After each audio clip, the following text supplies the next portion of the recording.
मैं आयुर्वेदाचार्य पंकज कुमार, जहां अक्सर बात करता हूं रियल आयुर्वेद के बारे में। आज रियल आयुर्वेद के संदर्भ में एक पौधे से परिचय कराना चाहूँगा। ये औषधीय पौधे जो बहुत ही इफेक्टिव है। ये कहा जाता है कि जब लक्ष्मण जी को शक्ति बाण लगी थी तो उसमें से संजीवनी बूटी जब लाने को कहा गया तो इसमें 4 बूटियाँ आई थी। उसमें ये भी एक प्रमुख था जिसको हम बोलते हैं विषैलकर्णी।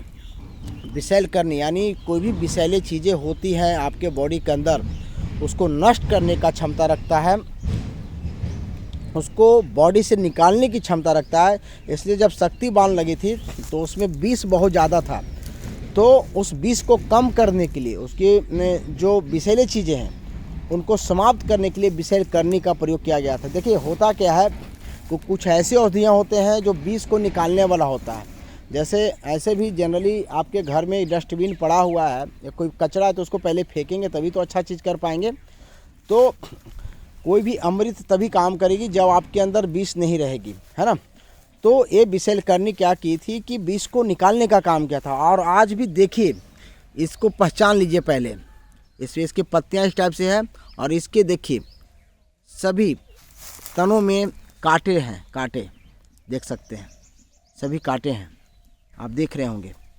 और ये भी कहीं कहीं मिल जाती है, कुछ कुछ लगाए रहते हैं। एक वैद्य जी इसको लगाए हुए हैं, तो मैं सोचा कि चलो एक वीडियो बना देता हूँ आपके लिए। तो इसको पहचान लीजिए, देखिए कितनी कारगर है।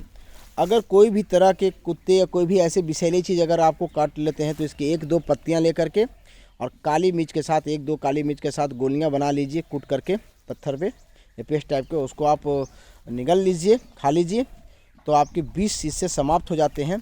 ऐसे अगर कहीं भी चोट लग गया, कुछ कील घुस गए आपके बॉडी के अंदर या कहीं भी कुछ कट लग गया लोहे से, तो वहाँ पे भी इसके पत्तियों को पेस्ट बना के लगाते हैं। उसके रस को वहाँ पे निचोड़ करके, इसके पत्तियों को आप निचोड़ करके डालते हैं, उससे बहुत ज़्यादा फ़ायदा होता है।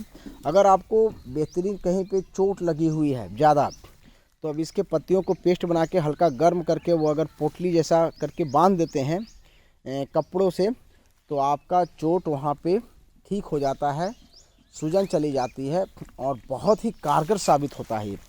तो इस तरह से बहुत सारे बीमारियों में ये काम करती है। यहाँ तक देखा जाता है कि जिनको वायरस की इन्फेक्शंस हैं लगातार हो रही है, जैसे मान लिया कि किसी को यूट्रस में या किसी को माने उसके प्राइवेट पार्ट्स में, तो इसके पानी को उबाल करके उस पानी से अगर धोते हैं नीम के साथ, नीम की पत्तियाँ लेनी है, कुछ छाल लेनी है और इसकी पत्तियाँ को लेकर के उबाल करके अगर धोते हैं तो आपका इन्फेक्शन चला जाता है। इतनी कारगर है औषधि। ये देखा गया है कि जिन लोगों को बार बार लंबे टाइम से बुखार आ रही है, बुखार ठीक होती नहीं है किसी भी औषधि से, तो वो क्या करे, बेलपत्र 1-2 बेलपत्र लेंगे, विषैलकर्णी के पत्ते लेंगे, है ना। इसके बाद उसमें चिरायते के पत्ते ले लेंगे, नीम के पत्ते कुछ ले लेंगे और भूमि आंवला और दूधिका, इन सभी को बराबर मात्रा में ले करके इसका पेस्ट बना करके 1 कप पानी में उबाल करके इस पानी को छान करके थोड़ा सा शहद मिला के पीते हैं तो कैसा भी भयंकर से भयंकर बुखार रहेगी तो वो चली जाती है। तो क्यों चली जाती है? क्योंकि विष को ये निकाल दे रहा है। इतनी पावर होती है इन सब औषधियों में।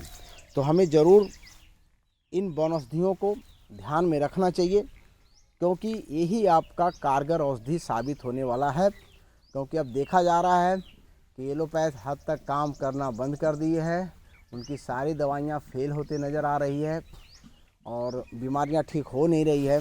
तो कहीं ना कहीं हमको घरेलू प्रयोग से ले करके वनौषधियों की तरफ आना ही पड़ेगा, तभी हम अपने बीमारी को क्योर कर सकते हैं, ठीक कर सकते हैं। So thank you. मैं फिर दूसरे वीडियो के साथ मिलूँगा। जब तक के लिए जय रियल आयुर्वेद।